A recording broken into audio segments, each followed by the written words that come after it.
আগামীকালের দৈনিক রাশিফল নিয়ে বিস্তারিত আলোচনা করব আগামীকালের 12টি রাশির ভালো এবং মন্দ নিয়ে। প্রত্যেকটা দিন আমি এই দৈনিক রাশিফল নিয়ে আলোচনা করি আপনাদের অ্যালার্ট করার জন্য।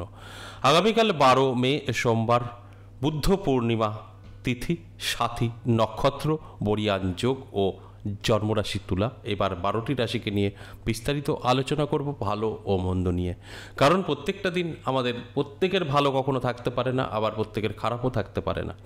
ভালো থাকবে, খারাপ থাকবে, আর আমার ডিউটি হচ্ছে সেই রাশিদের অ্যালার্ট করা যে আপনার ভালো আপনার খারাপ। যাদের খারাপ বলবো তারা অবশ্যই তাদের জীবন থেকে দূর করতে পারবে খারাপ দিকগুলো। অর্থাৎ আপনি জানলে আপনার কখনোই খারাপ সময় থাকবে না, আপনি কাটিয়ে উঠতে পারবেন। আর ভালো দিকগুলো আপনি আপনার জীবনে অ্যাপ্লাই করতে পারবেন। আগাম জানলে এটাই হচ্ছে আমাদের লাভ, আমরা কন্ট্রোল করতে পারবো নিজে হাতে। অবশ্যই আলোচনা থাকবে, তার আগে আমার সাথে কিভাবে যোগাযোগ করবেন সেই বিষয়টা একটু বলে নিই। নমস্কার, জয় মা কামাখ্যা, জয় মা তারা। আমার সাথে আপনারা দুটো জায়গায় যোগাযোগ করতে পারবেন, তারাপীঠ এবং আমার নিজের মন্দির 10 মহাবিদ্যা কালীবাড়ি। তারাপীঠ আপনারা ইংরাজি মাসের শুরু এবং শেষ পেয়ে যাবেন। এই মে মাসের আপনারা 30-31 তারিখ পেয়ে যাবেন তারাপীঠ। আর আমার যে মন্দির 10 মহাবিদ্যা কালীবাড়ি, এখানে সপ্তাহে 3 দিন পেয়ে যাবেন, সোমবার, মঙ্গলবার, বুধবার। সময় বেলা 11টা থেকে সন্ধ্যে 6টা। আর যদি মনে হয় আমি এই দুটো জায়গার কোথাও যেতে পারবো না, সেক্ষেত্রে আমি বলবো অনলাইন আমাদের চালু ছিল, এই মুহূর্তে অনলাইন বন্ধ আছে। অনলাইন আমরা প্রেডিকশন এই মুহূর্তে করছি না। অনলাইন যারা একদমই বহু দূর আছে বা তাদের প্রয়োজন, তারা আসতে পারবে না, সেক্ষেত্রে একজন দুজনের অনলাইন হতে পারে, সেটা আমরা বিবেচনা করে দেখব। তারপর একদম সব অনলাইন যেটা ছিল সেটা এখন এই মুহূর্তে নেই, বন্ধ আছে। তাই আপনাদের অবশ্যই দুটো জায়গার কোনো একটি জায়গায় এসে দেখাতে হবে। আর আমি মনে করি যে দুটো জায়গায় আমি বলছি সেখানে আপনাদের এক কাজে দু কাজ হবে। যার কারণ এই তারাপীঠ ব্যাপারটা এমনই, প্রত্যেকেরই একটা ইচ্ছা থাকে তারাপীঠ দর্শন, মায়ের দর্শন, একটু পুজো দেওয়া। সেটা আপনার বাড়ি যত দূরেই থাকুক না কেন, 200 কিলোমিটার 300 কিলোমিটার, অনেকেই দূর দূর থেকেই আসে। সেক্ষেত্রে মায়ের দর্শন এবং পুজো দিতে পারবেন, আমার সাথে সাক্ষাৎ করতে পারবেন। ঠিক সেরকম আমার মন্দিরটাও কিন্তু একই, একসাথে 10 মহাবিদ্যা দর্শন করা ভাগ্যের ব্যাপার। এই 10 মহাবিদ্যা মন্দির আশেপাশে কোথাও পাবেন না, আর সেখানে দাঁড়িয়ে আপনি কিন্তু দর্শন করতে পারবেন। এবং এখানেই শেষ না, এখানে স্বয়ং জবা মায়ের দর্শন করতে পারবেন, যেখানে আপনি আপনার সমস্ত বিপদ থেকেও বেরিয়ে আসতে পারেন যদি আপনার বিশ্বাস এবং ভক্তি থাকে। বহু প্রমাণ আছে যে তারা আমার সাথে সাক্ষাৎ করতে এসে মায়ের দর্শন করে তাদের মনের কথা বলে গিয়ে সাকসেস পেয়েছে। এটা আমার কথা না, তাদেরই কথা। কিন্তু আমি একটাই কথা আমি প্রত্যেকটা আলোচনায় বলি, আমি প্রত্যেকের পার্সোনালিটিকে সম্মান করি। তাই আমি এই ধরনের কোনো ইন্টারভিউ নিয়ে কোনো ভিডিওতে দেই না। যারা যারা আসছেন, যারা যারা উপকৃত হয়েছেন, যারা যারা মায়ের সুনাম করেছেন, আমার কাছে সব আছে তথ্য। কিন্তু আমি কখনোই বলতে যাব না এই সোশ্যাল মিডিয়ায়, তাদেরকে আমি ছোট কখনোই করব না। তাই আমি শুধু বলতে চাই, যদি মনে হয় যে আপনার কোনো দুঃখ কষ্ট আছে, অবশ্যই জবা মায়ের কাছে বললে সেখান থেকে বেরিয়ে আসতে পারবেন, এটা আমার বিশ্বাস। তাই এখানেও এক কাজে দু কাজ করতে পারবেন, মায়ের দর্শন, 10 মহাবিদ্যা কালীবাড়ি এবং আমার সাথে সাক্ষাৎ। আর যারা চেম্বার করছেন, অনেকেই বলেন চেম্বার কোথায়, আমার কোনো চেম্বার নেই। এটা আমার নিজের মন্দির, আর তারাপীঠ হচ্ছে মায়ের মন্দির। তাই এই দুটো জায়গায় আপনারা পাবেন। আর আমি অনুরোধ করব, যদি সম্ভব হয় এই দুটো জায়গার কোনো একটি জায়গায় এসে সামনাসামনি বসে আপনার সমস্যা নিয়ে আলোচনা করুন। অনলাইন অনেক সমস্যা তৈরি হচ্ছে, অনলাইন এই মুহূর্তে টোটালটাই বন্ধ আছে। কারণ অনলাইন নিয়ে একটু সমস্যাই তৈরি হচ্ছে, কারণ আমাদের বিশ্বাস একটা অবিশ্বাসের জায়গায় পৌঁছে গেছে। তাই অনলাইন নিয়ে আমিও খুব একটা বিশ্বাসী না, তাই অনলাইন এই মুহূর্তে হচ্ছে না। এবার দেখুন আজকের আলোচনা দৈনিক রাশিফল নিয়ে। দৈনিক রাশিফল নিয়ে আমি প্রত্যেকটা দিন আলোচনা করি আপনাদের অ্যালার্ট করার জন্য। তাই অ্যালার্ট থাকলে পরে আমার আজ যে আলোচনাগুলো সেগুলো কিন্তু আপনার জীবনে অবশ্যই মিলবে, এবং পজিটিভগুলো নেগেটিভগুলো আপনি কাটিয়ে উঠতে পারবেন। অর্থাৎ সবটাই আপনার ভালো থাকবে যদি আপনি সঠিকভাবে বুঝে আপনার জীবনে অ্যাপ্লাই করতে পারেন। আর যদি না বুঝে শুধু আপনার ধারণা আমি আপনার রাশি বলবো, ভালো কিছু বলবো, আপনি শুয়ে থাকবেন, ঘরে ঘুমিয়ে থাকবেন যে আমার তো রাশি আছেই, তাহলে কিন্তু একটু ভুল হবে।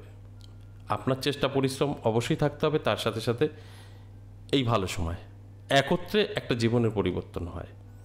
এবার আসুন এক এক করে সেই রাশিগুলো বলি।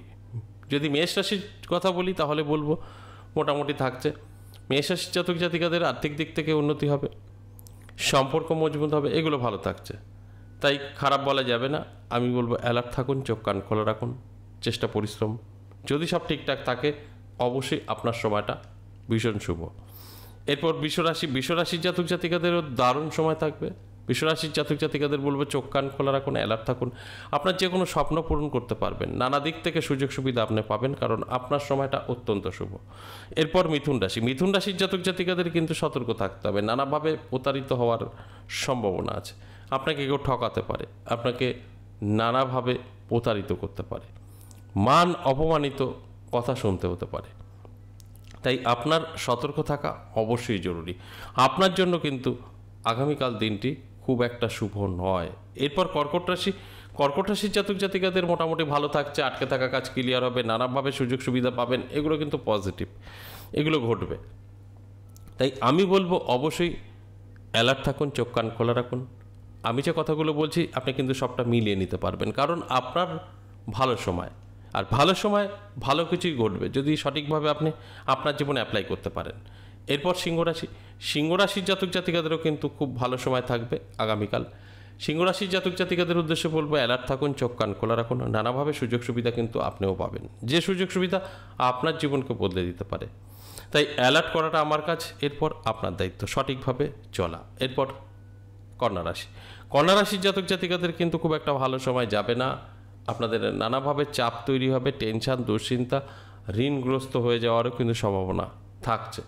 হঠাৎ করেই দেখবেন এমন একটা কিছু ঘটলো যেখানে দাঁড়িয়ে আপনি অনেকটা পিছিয়ে যেতে পারেন, কারণ ঋণ ধার হয়ে যেতে পারে, তাই সেক্ষেত্রে আপনার অ্যালার্ট থাকাটা কিন্তু অবশ্যই জরুরি।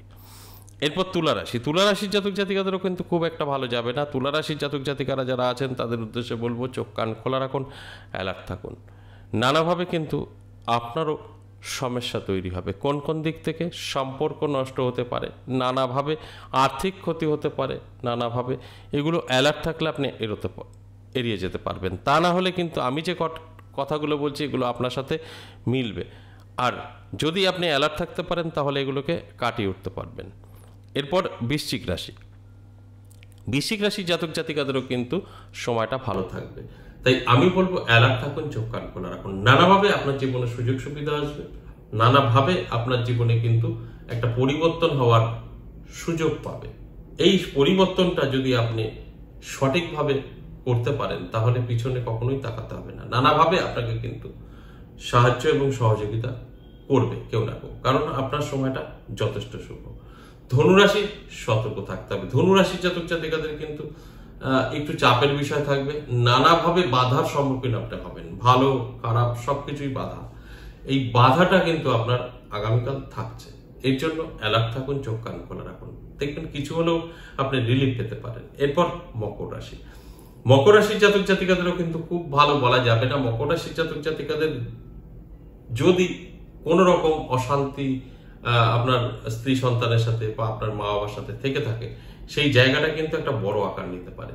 সেটা হতে পারে আপনার কর্মক্ষেত্র, অর্থাৎ আপনার সঙ্গে শত্রুতা অশান্তি আছে, সেটা কিন্তু অনেক বড় আকার নেবে, মিটবে তো নাই, একটু সমস্যা তৈরি করতে পারে। তাই আমার কাজ হচ্ছে আপনাদের অ্যালার্ট করার পর দায়িত্ব আপনার, আপনি কিভাবে এই জায়গা থেকে বেরিয়ে আসবেন সেটা সম্পূর্ণ আপনার বিষয়।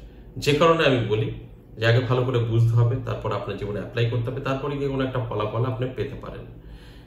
এরপর কুম্ভ রাশির জাতক জাতিকাদের নানাভাবে সমস্যা তৈরি হতে পারে, নিজে যদি অ্যালার্ট থাকতে পারেন তাহলে এগুলো আপনি এড়িয়ে যেতে পারবেন। মীন রাশির জন্য বলবো মিশ্র ফল আপনি কিন্তু পাবেন। মিশ্র ফল অর্থাৎ আপনার ভালো এবং খারাপ উভয়ই আপনি লক্ষ্য করবেন আপনার জীবনে ঘটছে। এই কারণে আপনাকে অ্যালার্ট থাকতে হবে, চোখ কান খোলা রাখতে হবে, তা না হলে সমস্যা তৈরি হবে। আর যদি আপনি অ্যালার্ট থাকতে পারেন তাহলে দেখবেন আমি যে কথাগুলো বলছি সেগুলো আপনি নিজেই কন্ট্রোল করতে পারবেন। তাই মীন রাশির জাতক জাতিকাদেরও বলবো, আপনার উপরে নির্ভর করবে আপনি কতটা ভালো থাকবেন না খারাপ থাকবেন। অ্যালার্ট থাকুন, সবটাই আপনার কাছে ক্লিয়ার হয়ে যাবে। এই যে আলোচনা করলাম 12টি রাশিকে নিয়ে, এই আলোচনাটা সম্পূর্ণ অ্যাভারেজ এবং সর্বজনীন। সেক্ষেত্রে দাঁড়িয়ে প্রত্যেকের সাথে মিলবে আমি এই কথাটা কখনো বলিনি, করতে পারবো না। তবে অবশ্যই মিলবে যদি সব ঠিকঠাক থাকে তো, অর্থাৎ পার্সেন্টেজ যদি বলি 50% জাতক জাতিকাদের সাথে কিন্তু মিলবে, আর 50% জাতক জাতিকাদের কিন্তু মিলবে না। এটা আমি প্রত্যেকটা দিনই বলি। আজ এ পর্যন্তই, আবার আসবো নেক্সট ভিডিও নিয়ে। ততক্ষণ ভালো থাকুন, নমস্কার।